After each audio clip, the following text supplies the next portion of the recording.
Paris, 9 décembre 2024, 6h47. L'Élysée dormait encore, enveloppé dans un calme glacial, troublé uniquement par l'écho mesuré des semelles des vigiles sur les dalles de marbre. À l'étage supérieur du palais présidentiel, une silhouette contemplait l'aube grise s'étirant au-dessus des Champs-Élysées. Sébastien Lecornu, premier ministre depuis exactement 3 mois et 15 jours, savourait lentement un café brûlant dans une précieuse tasse de porcelaine de Sèvres, un présent cérémonial de Macron reçu le jour même de son entrée en fonction. À cet instant précis, il ignorait encore qu'un appel, attendu dans précisément 3h13, allait non seulement bouleverser le cours de sa propre vie, mais également ébranler jusqu'au fondement de la République. Et pourtant, tout avait démarré comme à l'accoutumée. Levé programmé à 5h30, revue matinale des dépêches de l'AFP, Reuters et du Figaro, puis direction l'Élysée à bord d'un véhicule blindé. Mais quelque chose flottait dans l'air ce jour-là, quelque chose d'anormal. Aujourd'hui, le Parlement devait voter la confiance, et Lecornu savait déjà qu'il la perdrait. Les sondages étaient clairs. 78% des députés étaient prêts à censurer son gouvernement. Lecornu se préparait pour la réunion du cabinet qui commençait invariablement à 7h dans le salon doré de l'Élysée, quand son téléphone personnel vibra dans la poche intérieure de sa veste Hermès. Sur l'écran Samsung s'affichait « Paris, 9 décembre 2024, 6h47 ». L'Élysée dormait encore, enveloppé dans un calme glacial, troublé uniquement par l'écho mesuré des semelles des vigiles sur les dalles de marbre. À l'étage supérieur du palais présidentiel, une silhouette contemplait l'aube grise s'étirant au-dessus des Champs-Élysées.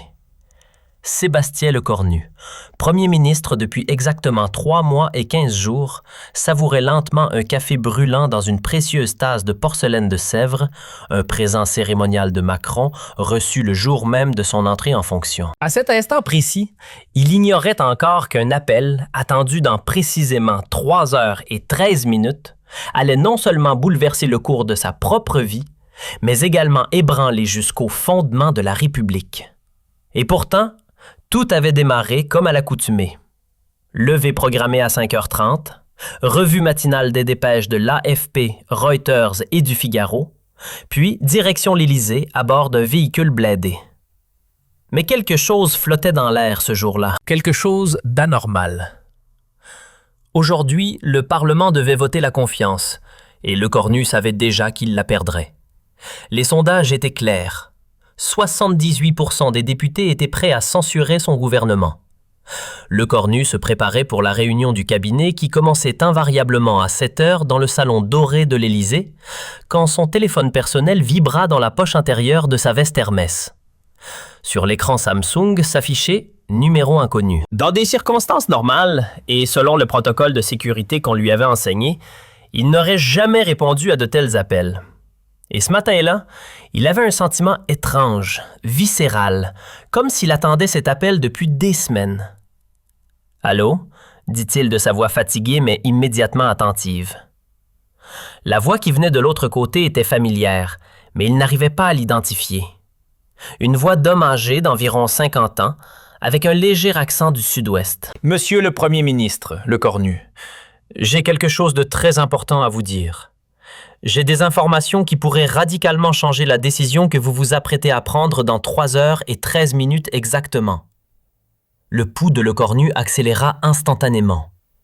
Qui que soit cette personne, elle avait non seulement accès à des informations très sensibles sur son emploi du temps, mais elle connaissait aussi l'heure exacte du vote de confiance. « Qui êtes-vous?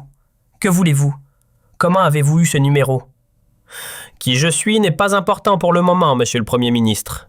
Ce qui est important, ce sont les discussions secrètes de Marine Le Pen lors de la réunion extraordinaire de son parti hier soir à Dinard.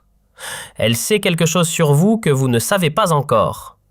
Quelque chose que même vos plus proches collaborateurs ignorent. » Lecornu sentit un frisson glacial lui parcourir l'échine. Marine Le Pen, la dirigeante de l'extrême droite française, avait été étonnamment silencieuse ces derniers jours concernant la crise politique qui secouait le gouvernement.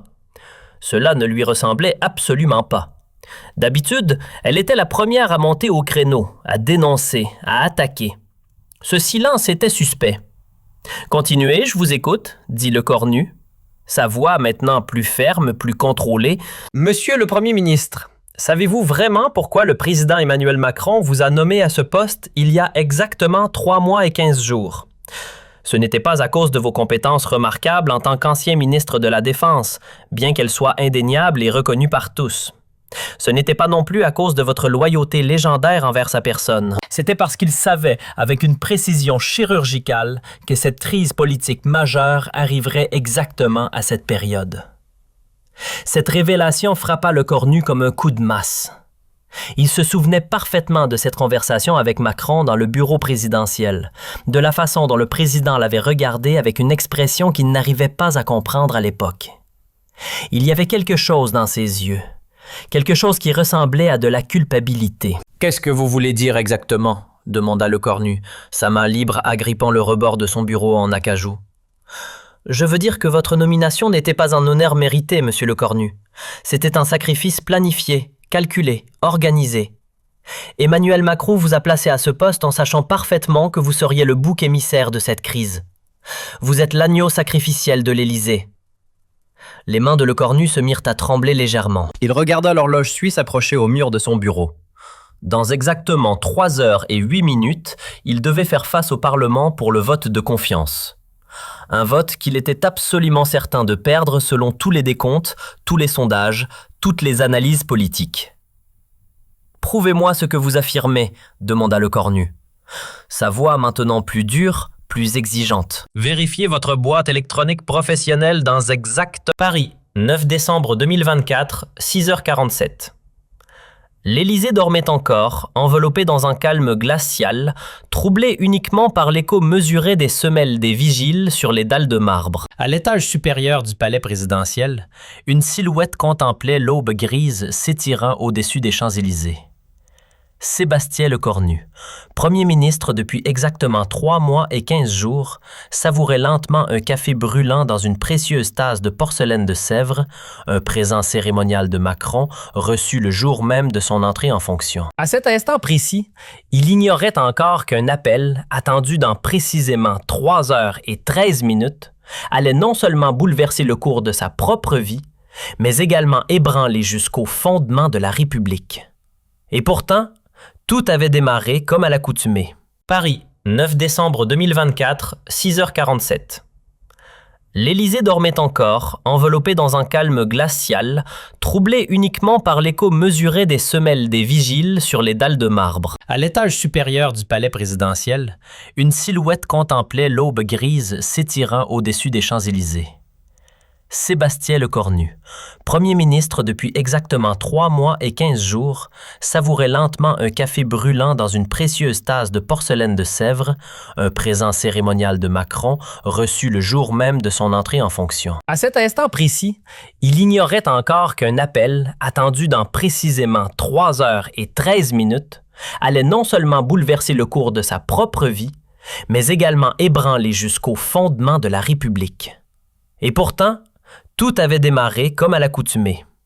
Levé programmé à 5h30, revue matinale des dépêches de l'AFP, Reuters et du Figaro, puis direction l'Élysée à bord d'un véhicule blindé.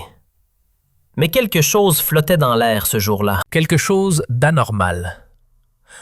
Aujourd'hui, le Parlement devait voter la confiance, et Lecornu savait déjà qu'il la perdrait. Les sondages étaient clairs.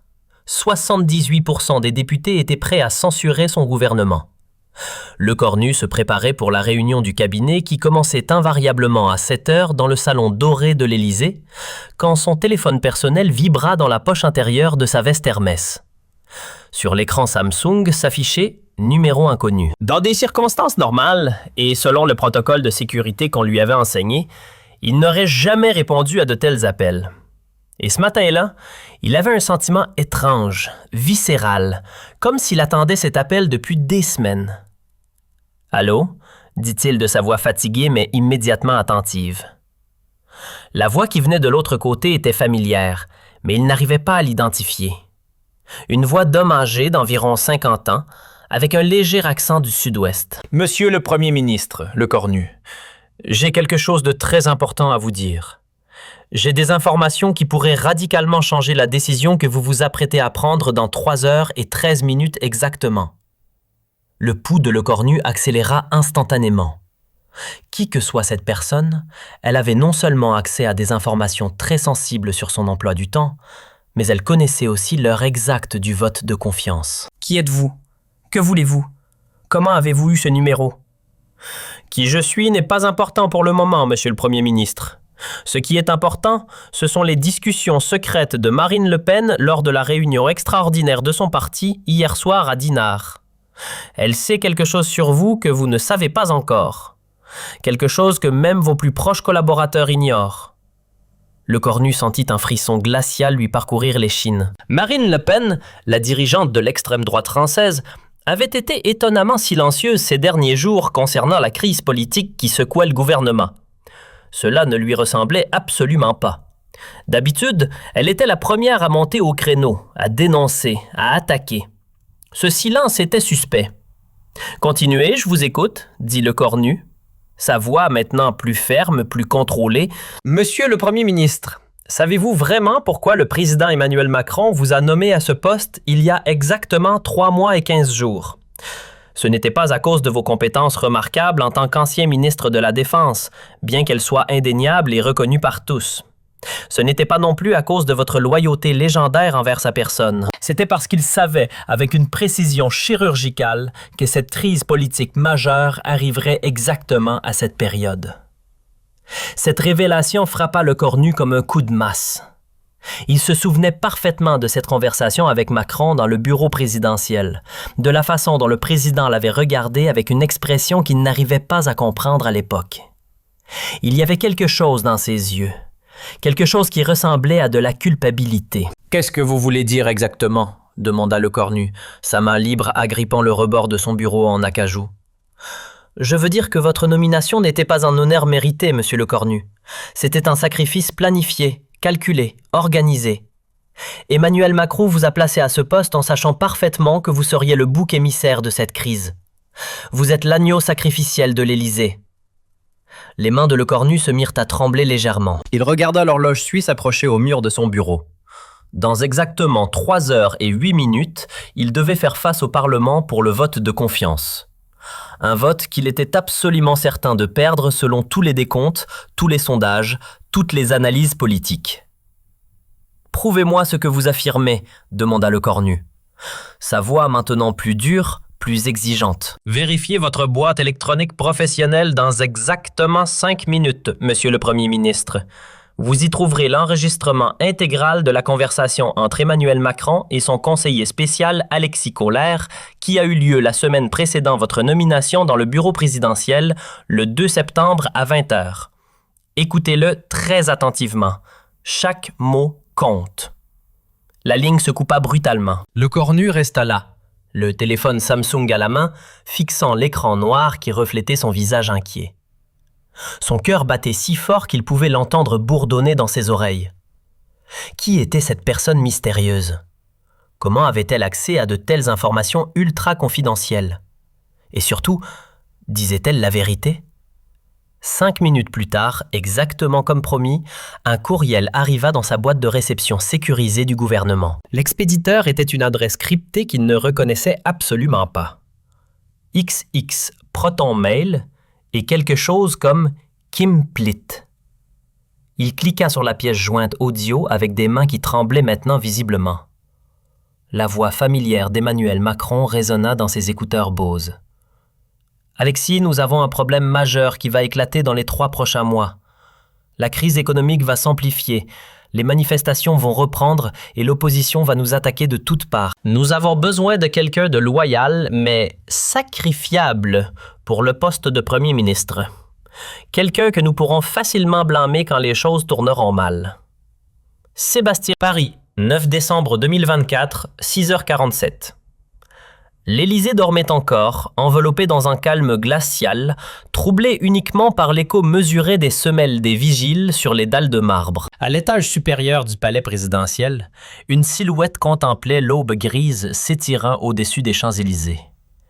Sébastien Lecornu, Premier ministre depuis exactement 3 mois et 15 jours, savourait lentement un café brûlant dans une précieuse tasse de porcelaine de Sèvres, un présent cérémonial de Macron reçu le jour même de son entrée en fonction. À cet instant précis, il ignorait encore qu'un appel, attendu dans précisément 3 heures et 13 minutes, allait non seulement bouleverser le cours de sa propre vie, mais également ébranler jusqu'au fondement de la République.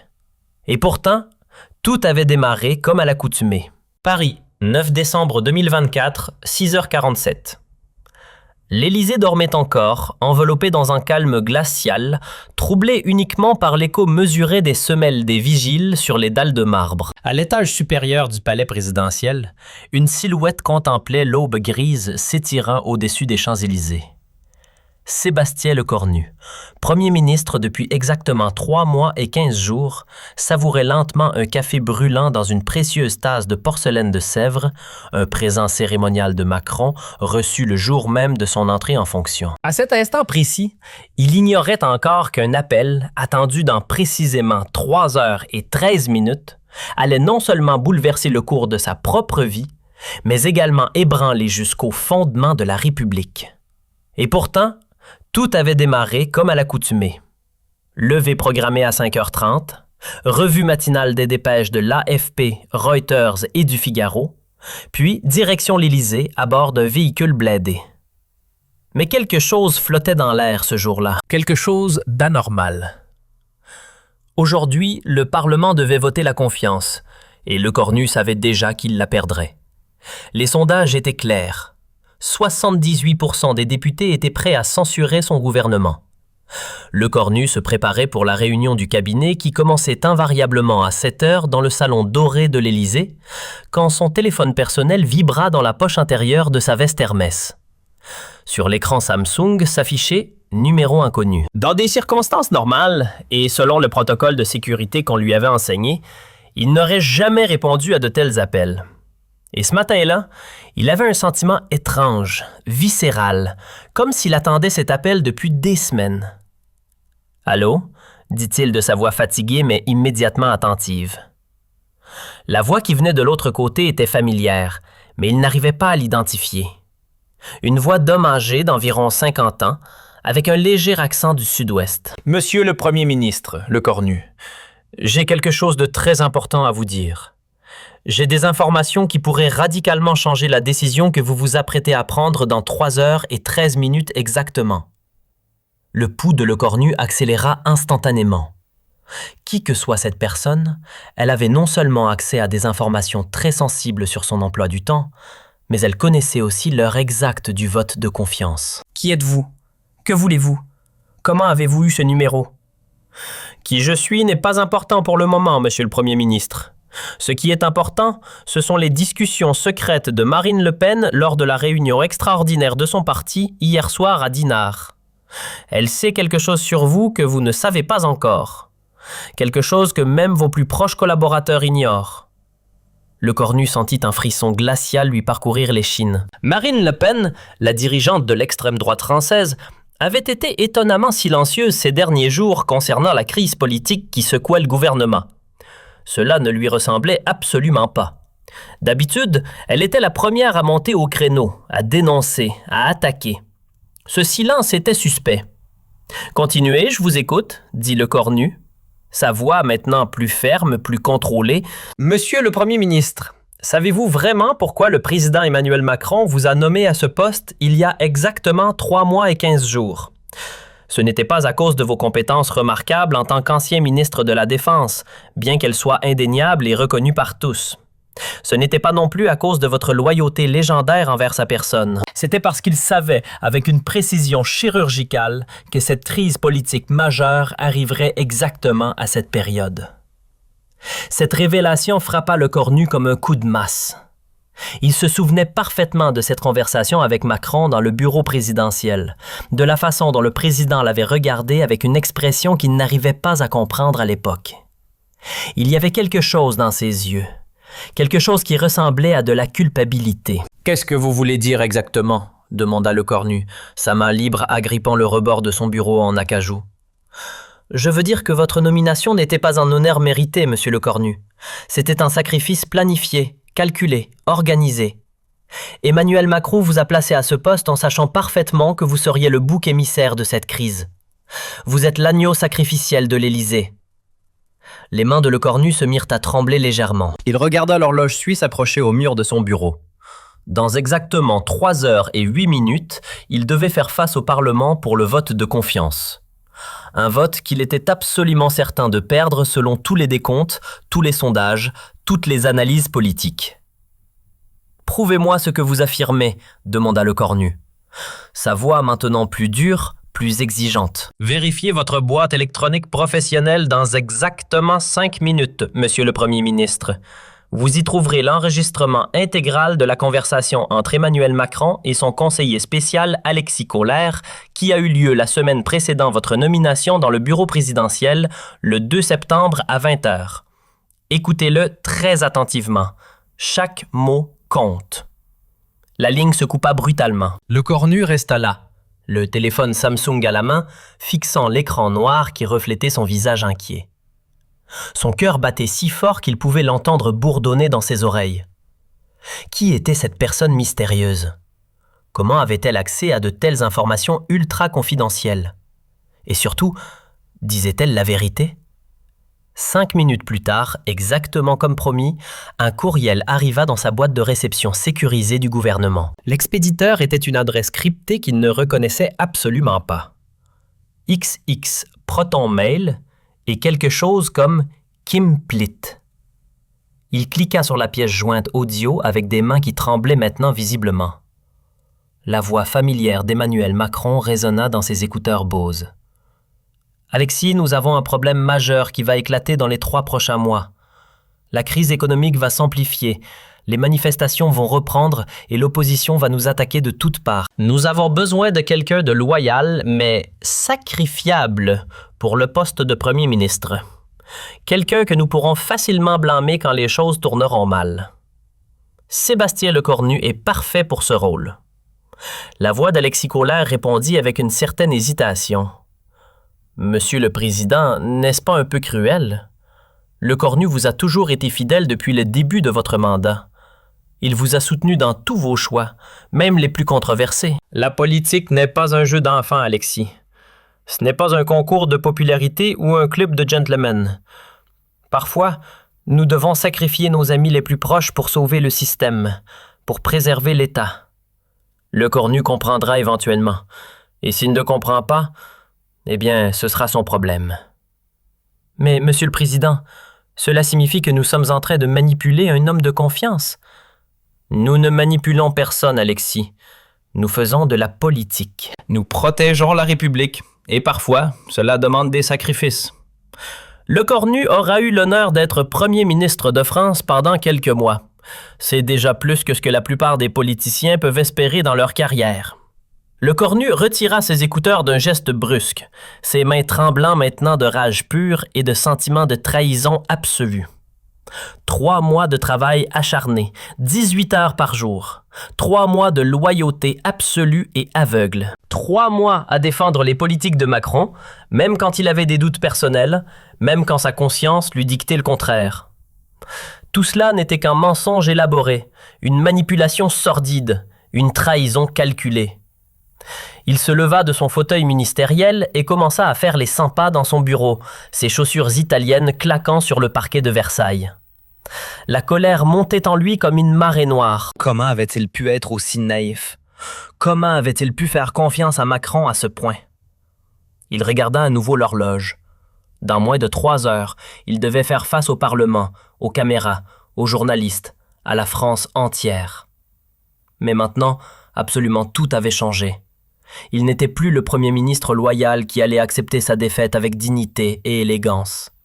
Il était un homme trahi, humilié, manipulé, qui avait des comptes très personnels à régler.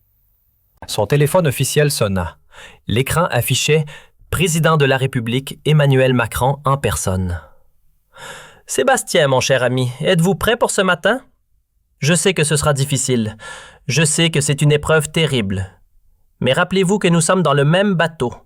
Nous coulons ou nous survivons ensemble. » Lecornu prit une profonde inspiration, essayant de contrôler sa voix. Oui, Monsieur le Président. Je suis plus près que vous ne pourriez jamais l'imaginer. Parfait, parfait. Rappelez-vous, quoi qu'il arrive dans l'hémicycle aujourd'hui, vous avez mon soutien total et inconditionnel. Je serai là dans la galerie présidentielle pour vous soutenir. Bien sûr, dit le cornu, sa voix devenant glaciale. Votre soutien total et inconditionnel, comme toujours. Après avoir raccroché, le cornu s'assit à son bureau et ouvrit son ordinateur portable. Il commença à rédiger un discours, mais ce n'était absolument pas le discours qu'il avait préparé méticuleusement la veille avec son équipe de conseillers. Ce n'était pas le discours humble et résigné d'un premier ministre acceptant sa défaite avec grandeur. C'était quelque chose de complètement différent. Quelque chose qui allait faire trembler la République sur ses fondations. À 8h30 précise, son chef de cabinet, Pierre Dubois, entra dans le bureau après avoir frappé discrètement. « Monsieur le Premier ministre, avez-vous besoin d'aide pour réviser votre discours?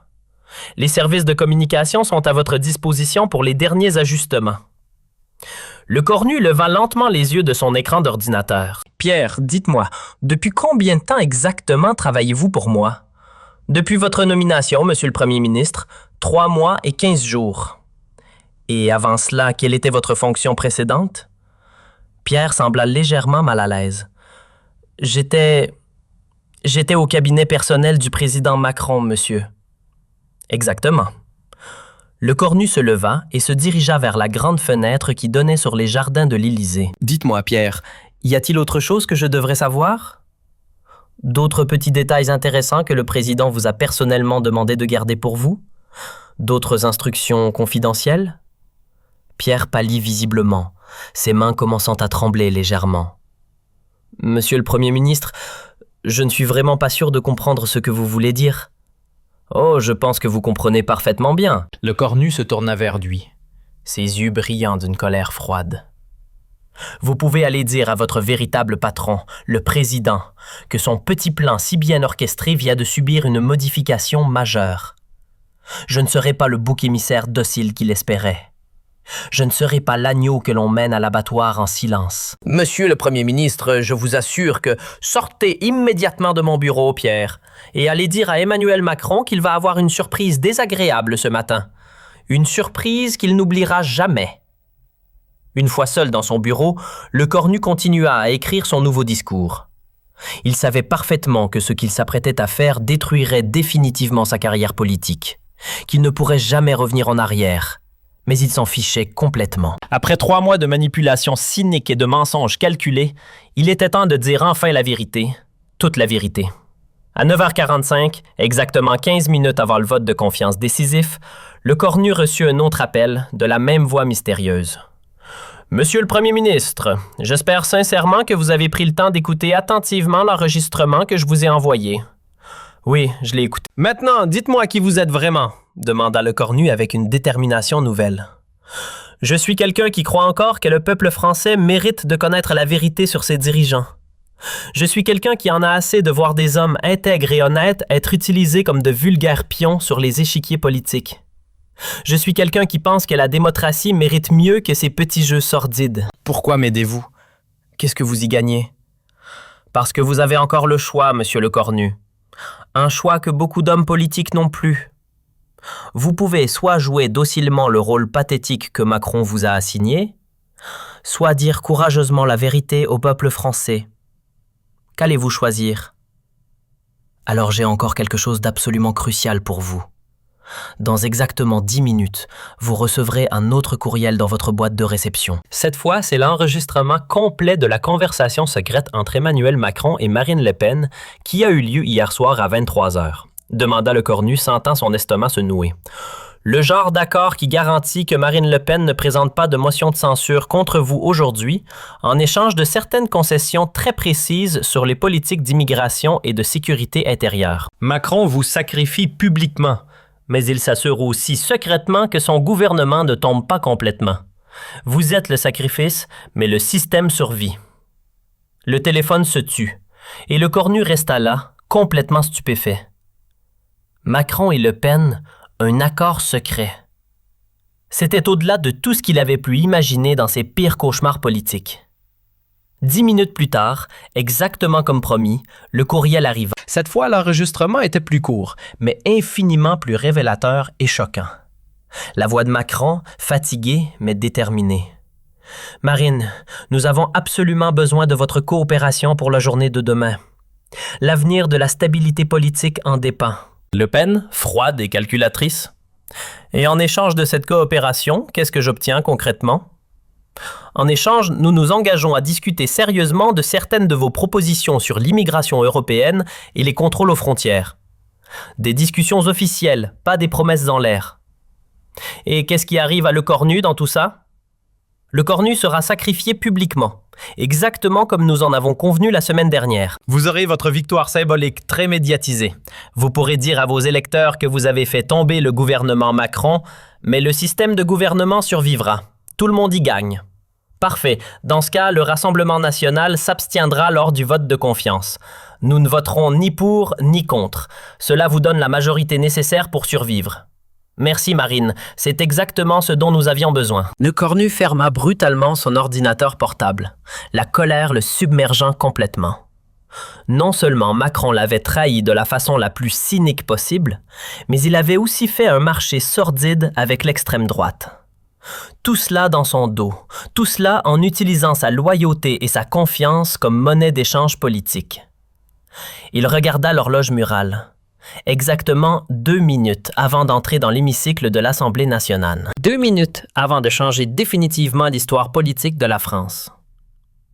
Il prit son téléphone personnel et envoya un message identique à tous les grands médias français. Le Figaro, Le Monde, Libération, France Inter, BFM TV, LCI. Conférence de presse extraordinaire et exclusive immédiatement après le vote de confiance à l'Assemblée nationale. Révélation majeure et inédite sur la crise politique actuelle. Document à l'agence presse. Il prit sa veste, ajusta sa cravate et se dirigea d'un pas déterminé vers l'Assemblée nationale. Son nouveau discours explosif en main, le cœur battant à tout rompre, mais l'esprit parfaitement clair. Dans l'hémicycle de l'Assemblée nationale, l'atmosphère était électrique et tendue. Les 577 députés étaient tous présents. Un fait rarissime dans l'histoire parlementaire française. Les journalistes avaient pris place dans les tribunes de presse, leurs caméras braquées sur la tribune. Emmanuel Macron observait depuis la galerie présidentielle, apparemment confiant dans son plan machiavélique. Le Cornu monta lentement à la tribune officielle. Il regarda d'abord Emmanuel Macron dans la galerie, puis les députés dans leur siège, puis les caméras qui transmettaient en direct dans toute la France et même à l'international. « Mesdames et messieurs les députés de la République », commença-t-il, sa voix claire, ferme et parfaitement contrôlée. « Je me présente devant vous aujourd'hui, non pas pour défendre un gouvernement condamné d'avance, mais pour révéler enfin la vérité sur la manipulation cynique et sordide dont nous avons tous été victimes. » Un murmure de surprise parcourut immédiatement l'Assemblée. Ce n'était absolument pas ce qui était prévu dans le protocole. Dans la galerie présidentielle, Macron se redressa brusquement, l'inquiétude et la panique devenant visibles sur son visage habitué aux caméras. « Il y a exactement 3h13 minutes, j'ai reçu un appel téléphonique qui a littéralement tout changé dans ma perception de la politique française. J'ai découvert que ma nomination au poste de Premier ministre n'était pas un honneur mérité après des années de service loyal,